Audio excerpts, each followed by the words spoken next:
ఏమి భాగ్యం అండి బాబా, ఏమి భాగ్యం.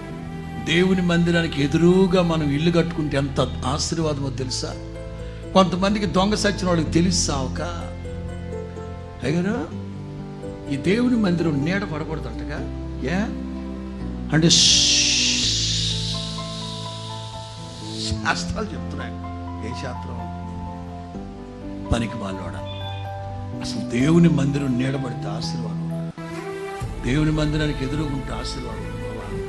తెలిసాక దేవుని మందిరం చుట్టూ ఉన్నారనుకోండి, దయ్యాలు మీ మీద దాడి చేయవు. దేవుని మందిరాన్ని దగ్గరగా ఇల్లు కొనుక్కుంటారా? కొనుక్కోండి. దయ్యాల బారి నుంచి తప్పించబడాలన్నా కొనుక్కోండి. దేవుని మందిరంలో రాత్రి మగలు స్తుతి ఆరాధన జరుగుతుంటాయి కదా, ఆరాధన ఆశీర్వాదమే మీకు కలుగునుగాక.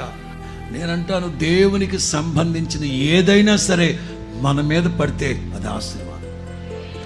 అరే సేవకుడు నీడబడితేనే సచ్చినోళ్ళు లేచి కూర్చుంటా ఉంటే, ఇక మహాదేవుని గొప్ప మందిరం నీడబడితే ఇంకంత ఆశీర్వాదం.